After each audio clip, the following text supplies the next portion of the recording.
I mean, I've had to do some significant personal reflection, the transformation of everything that we've gone through. Yes, that sort of concoction in chemistry makes me a better sheriff. It does. I ran in 2011 on a campaign on the power of redemption. I had no idea how coincidental or prophetic that might have been, but in 2011, I campaigned hard in the city.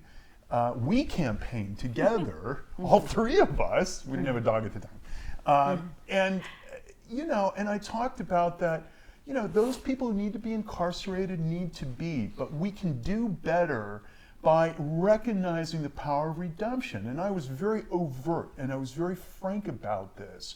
And I also could be very insistent. And yet that was part of my progressive kind of belief in criminal justice, amplifying from a Mike Hennessy generation. And then lo and behold, I actually became part of trying to understand what that all meant, personally speaking. So do you think that they should have charged, I mean, we were talking about how political this was. Was it political that they charged you and carried this as far as... They never treat anybody. I mean, as I know, when you size up these incidences, the amount of resources, I've never seen 4 or 5 SFPD investigators fan out in a neighborhood before. I couldn't get that on homicides, when homicides were occurring, to knock on doors. They never canvass, I mean, for God's sakes. I mean, and the amount of money that they were spending. I mean, while I was on the receiving end of what was occurring, I was still an insider, aware of what resources that were being mobilized. Now, does this make sense? You had a bruised arm. Do you think they should do that for a bruised arm? Yeah, I think what they should do is treat everybody equally. I think what they were trying to spin, which was a contradiction in reality, that no special treatment because of my status as an elected official, the amount of money and resources they were putting into it, they don't do that for the common folks. I think that if there is an abusive situation, they need to intervene, intercede, and caretake for the person who's being abused and the family that's in an abusive situation. This was commingled with a great deal of everything else. And that's why I stood by then, as I stand by now. I wanted the process to proceed. That's why I never picked up the phone to call this person I knew or that person I knew. I wanted to proceed because I felt we had to protect the integrity of the process. And it was going through that process did I learn of where things seemed to be following the principle of the process and where they were deviating from the process. Has there been another incident like this since December 31, 2011? No. So, is that, no, well, so, are there people now, it's been 3 years, are there people who have said, gee, I mean, let's face it, this is what I hear people say about your case. It was escalating. If the authorities hadn't stepped in, something worse would have happened. And Eliana, do you have friends who have been in relationships with men who hurt them, who were victims of domestic violence? The funny thing is that I have never been involved or close to any domestic violence thing. Do you have friends though? I mean, do you know people? You know women. Well, here, here sure. in San Francisco now, I learn a lot, and I am aware of, but I personally do not. So are there people who are saying, gee, it's been 3 years, nothing's happened, we assume you'll be done with probation and this will all be over for you in 3 months. Has that changed anybody's mind? What I think is that after what happened, I think Ross, he has made a terrible mistake. He almost lost his family, his job, everything he has worked in all his life for. He almost lost it. that made an impact on him. He has spent the time to reflect, to work, to do the work that needs be done, to go there, to deal with yourself, to realize things that you haven't realized. This person that is talking right now about his ego and how hard he worked, it never could happen 3 years ago. No. So he has changed. And I am happy that, yes, the system intervened, maybe not in the most positive way for me and for our family, but we are together. I gave him a second chance, and I'm happy I did. Not only because I believe in his policies and all the things that he does, because not only I love him, I think he is a great husband now. He is a better father. He is a better public servant. So in the crisis, yes, you grow. And he changed. He did the work. And no, nothing happened in the last 3 years more than getting more and more together, work more and more harder to be together, be more mindful, be doing yoga, doing hiking together, having family time, having Christmas and New Year with my family in Venezuela, like accepting and embracing my culture, do not complaining about hallacas or arepitas. So that is a big change. Supporting me when I'm working outside and I say, you have to take care of Theo because I am in Venezuela, or you have to take care of Theo because I'm doing vagina monologues in the theater. You have to be there, talk with everybody about my show. No, now I look forward to it. So it makes a lot of work, but he did. Well, how much did you pay in legal fees? A lot. And I'm still, in debt, but faithfully paying off everything every month. All of your lawyers? Yeah. How much? Oh, probably 100 and somewhere between 150 and 175. And what about you, Eliana? No, this is collectively. Did collectively? Yes. Yeah. So that's a lot of money. Yeah, Yes. and it has been a very. We live in a very sort of regulated, life. Our budget, our bills. I hate being in debt. We hate being in debt, so we're very strict about, and we have been good about it. And you moved. We love this place. Well, this is a nice place, but you couldn't stay among the neighbors. Well, we owned our place. Yeah. We owned our place on Webster Street as a condo. It built equity in it, which was great. Perfect timing with the way that we were coming out of recession. And so I rented that out and was able to cobble together with a refi and everything else to be able to get into this place. And, I gotta tell you, I thought I was some like big dude who, impressing my wife who's joining me from Venezuela, that I owned this condo in San Francisco in the Western Addition, and I'm thinking like I'm on top of the world and stuff, and that just got completely just destroyed when she's like, "What is this place?" It was small for a growing family.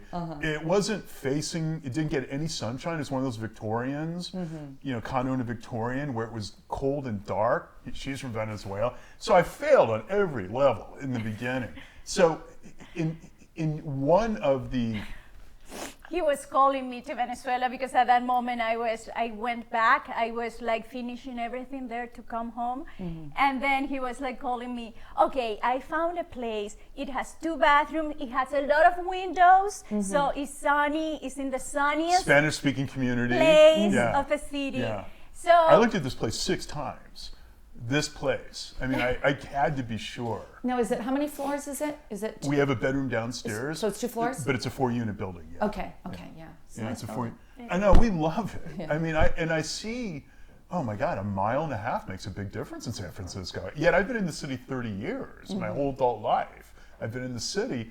So but 1.5 miles makes a big difference. And now we have a dog. We rescue a dog, and that is something that we were needing. And Theo he went to preschool in Potrero. We loved the preschool. And that was a feeder into the public school where he's at now too. He's in the Spanish immersion program at public school in Potrero Hill. So we even have community. So You're near Art Agnos. we're near Art Agnos. And Art, now, I mean, one of the things that was so striking about what happened with you is how many people did not stand by you. There were a lot of people who just sort of deserted you politically. I mean, there are people who would have. I think that happens in politics for anybody who is seen to have, just become radioactive completely. That just happens. So you get to know who your friends are. That's for sure. So tell me about that. I mean, you had neighbors you got along with. I'm talking about some of the other neighbors. You had, people who were your allies in City Hall, and all of a sudden, you're just. Have you mended fences with some of those people? What was it like? You respond about the political players, but I can say It's a short that response. we receive a lot of support in the street. I remember people knocking my door, the person that delivered the mail, one day knocked my door and I opened, yes, what happened? I just want to tell you that I support you. I feel so sorry what is going on. I'm here. This is my number. People in Kaiser, I was to taking Theo, and people hugging me. Like, I feel so sorry for you. We are with you. So walking in the street, here in the Mission, in District 5, the support from the people in the street was amazing. I didn't know how much they love our family until that point. And you can respond about the players. Yeah, about the players, yeah. Well, I don't know about the players, but I think Eliana's right. And this actually is relative to your earlier question. When we're out on the street, I think it demystifies for people that they see or feel or observing the love of our family when we're together. And in some ways, it's almost like they do a double take, because what they've heard or what they've read or whatever the rumor or chatter that is out there seems to really update or correct their impression. We're either in Trader Joe's or Safeway or somewhere in the park. People come up to us all the time, like almost jaw dropped or really well-wishing, warm well wishes to us. Do people ever say, I mean, we know that there are some domestic violence advocates who... Oh no, there was one woman recently. We were at the Black Lives Matter rally, and I was also watching our folks, meaning our staff, our sworn deputies. I wanted to see how this all played, and I was mediating a potential situation, speaking to the crowd, when one woman yelled, "Wife beater," and somebody spoke to her, but then she came over to Eliana and then to us and apologized, because she essentially admitted that she had a personal experience herself and that she was sort of projecting that, but yet she saw us. Theo was with us, Eliana and I were together, I was in the middle of talking to some folks, and it was actually a really decent conversation where she just offered herself, her thought process on it. It was just like, I get it. I completely get it. And she herself immediately says, this was just, I'm sorry, she said that. Now, what did you think of the media coverage? Oh. Well, I worked 15 years in a TV channel, and in Venezuela we have all this political, very active environment, and I know how the media works because I was there. I was inside, and I could see that if there are news, you just go for it and you try to make the news. So I understood that. I hope we had like address in a more professional way, have like a PR person at that moment, but we didn't. Yeah, we didn't. So you're saying one of you should have hired a PR person. Well, I mean, I I hope we had. I mean, I obviously I'm terrible at my own PR. I mean, at least in that crisis point, I mean, I didn't do like Mayor Newsom did when he was, where he had resources and was able to marshal.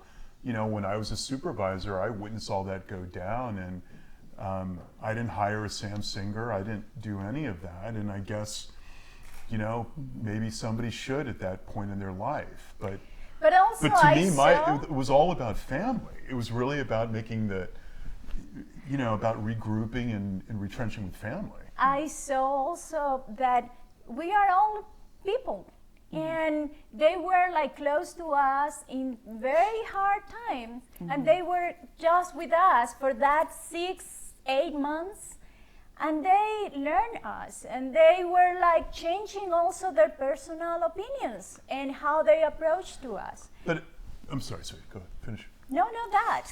But you asked a question on media, and I probably want to say more than I should. But I have to tell you, the media had a job to do, and I've always respected that. I mean, I always like what's written.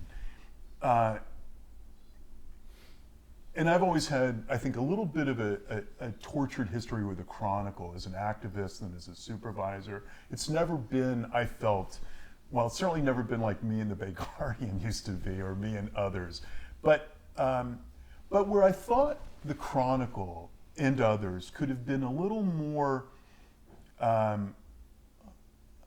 think, analytical is looking at the behavior of Ed Lee and people around Ed Lee.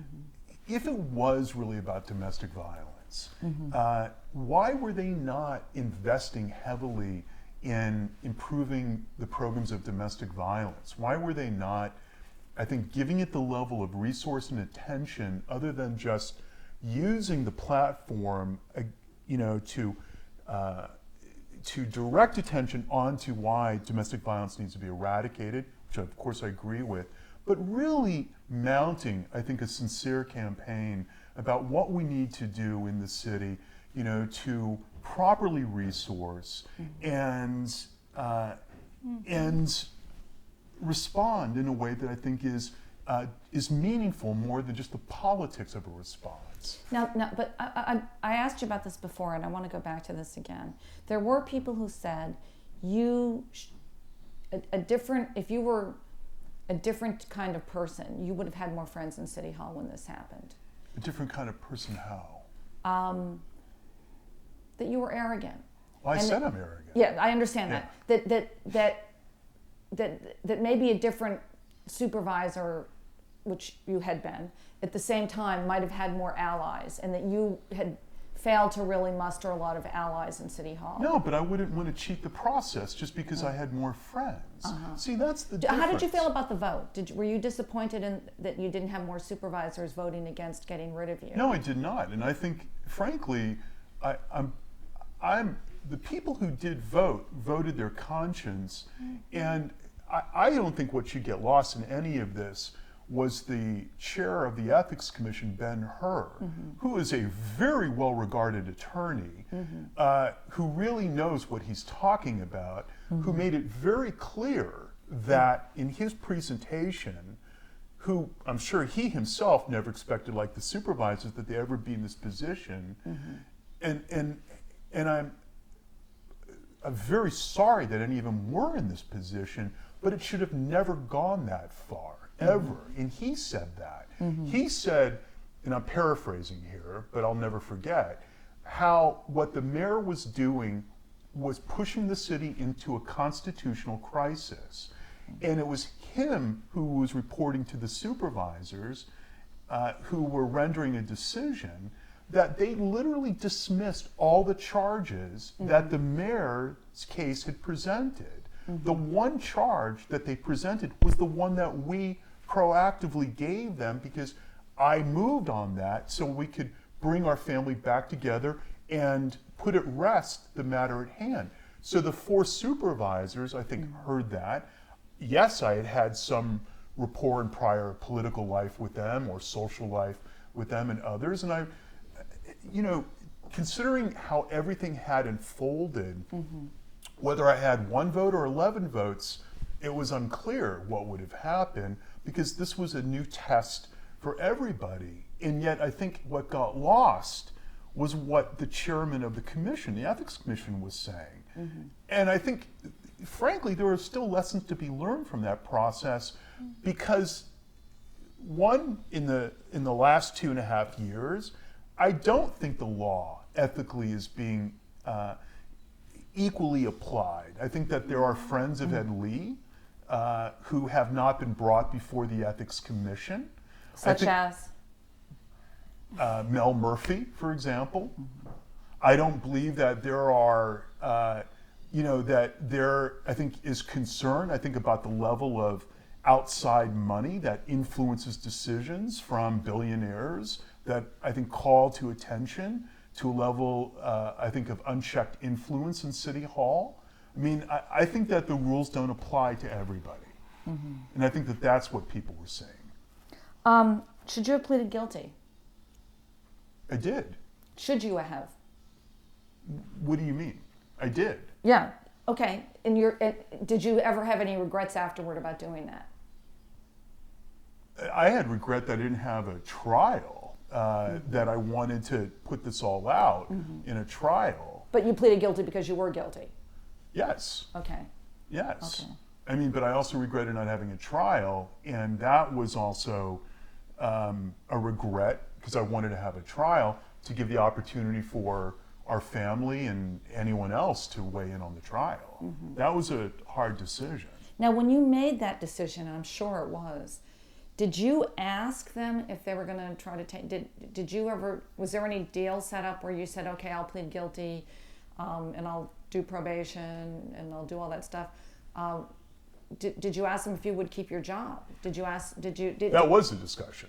That was the discussion. It completely took the rug out from underneath. So you asked them if you would keep your job and they said... The discussion between attorneys, and it was, maybe they thought they were being vague or something, but there was the suggestion that we'll put this all behind us, let's move forward. What I did not see coming, and what did not, was the suspension without pay.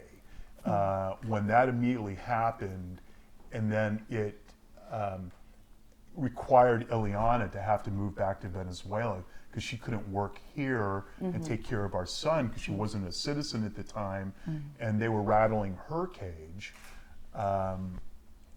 Then that's when it started to take a different shape and form. So they did not inform. Politically. They did not inform you that you would be suspended without pay. It did not. And did you ask? Did your attorneys ask? If that's No, it was just a period of silence. As a matter of fact, what happened is the day that I was entering a plea, I called Ed Lee on his cell phone. I was constantly keeping him updated, letting him know. I wasn't getting any communication from him. And then it was a week later where I was summoned into his office, and this is probably what you know from the case, where the meeting would have lasted maybe 10 seconds, but I tried to explain to him and encourage him to talk with Eliana. It was not a week later, it was 1 day later. No, it was a week, 1 week. No, everything happened in 1 week. And I left to Venezuela at Am the I end wrong of with that that? week. Yes. I So could've sworn. you tried- No, I entered on March 13th and I met with him on the 20th. I'm really sure about that. I met with him 7 days maybe later. I'm wrong. I met 7 days, because I never heard back from him. I'm pretty sure it was 7 days, literally, 6 or Okay. 7 days. I will check. And Not that you tried to talk to Ed Lee? No, I never. At that moment, I was just alone, just with Paula Cani, who was my savior and my strong support. I don't know Lovely what lady. I could happen to me without her, and when we didn't know, he pled. He pled guilty. We didn't know what was coming. So what we decided was like, you have to go to Venezuela to be safe because this is getting totally out of control. I did not and- check in with her attorneys. I just simply woke up and I said, I can't stand what they're doing to my family. And I really felt, maybe somebody else sees it differently, but what I felt is that they were really going after Eliana and Theo, the fact that they had to leave the country, I couldn't understand what was going through their minds, except what I was thinking at the time is they're trying to get to them, to get to me, to break me, so that I would just walk away. And then this would all, sort of disappear. This would all just kind of go away. And it would have. If I just walked away, resigned as sheriff, then I have a feeling all the commotion, all the, impact, would have definitely been alleviated. So I felt, I got to figure this out. So I just said, let's deal with this, and I wanted to deal with it exactly the way it needed to be dealt with. But I had no opportunity to explain that to her or Theo. In fact, through her attorney, they were shocked. I mean, like shocked that I had just done that. That you decided to plead guilty. Yeah. I was getting messages then from my attorney like, holy no, like, I don't know, maybe if I thought I'm doing the right thing, the noble thing, the proper thing, because I felt responsible, I felt culpable, things were out of control, and I wanted to get some control back. And I needed to start with my family, because it should have never created the dissolution of my family, or me allowing that to fester the way it had. So that's what I worked on first, to just kind of contain that situation. And you pleaded guilty to... It's called false imprisonment. Yeah, false imprisonment. That's what And false imprisonment is, and it's a nonviolent plea. It's a misdemeanor. There's a lot of misinformation out there saying it's a felony and it's a violent. But it's when by just, you sit down, that's false imprisonment, or holding somebody's arm, that's false imprisonment. So you did not want Ross to plead guilty? No, at that moment I didn't want, and was not agree. I want fight, this is wrong. But now I understand, it was so crazy. It was not way to have a fair trial. It was, and you don't know how hard it is to be forced apart. It's really something that can break you. You don't have peace, you cannot work, you cannot be focused on anything. So I think now I understand that he just wants to stop and let's go back to normal. Now, a lot of people were appalled that you, the elected sheriff of San Francisco, argued that you could not get a fair trial in San Francisco and pushed for a change of venue. Yeah, that's right. How... Well, that goes back to your question about the media. I mean, my attorneys actually, and friends and volunteer attorneys were all saying, with the day after day coverage and the way that the coverage had just been so, severe, that you couldn't. And that was tested in the courts, and the courts denied a change of venue. So the advice I was getting was that with the, just the constant headline news, the media chatter that was out there, we weren't even responding to the media out there. It was just kind of its own. But isn't that sort of a contradiction? Yeah, you're telling the voters of San Francisco. Don't you think you could get a fair jury in San Francisco? Well, based on the media coverage that was at the time, I think it seemed to be natural for attorneys to think this was just so over the top. How does somebody, but I was totally fine with pursuing a trial in San Francisco. Then the expense of dealing with a trial in San Francisco and the extended period of time without there being any definition of when a trial would occur became another issue, which is why I said enough.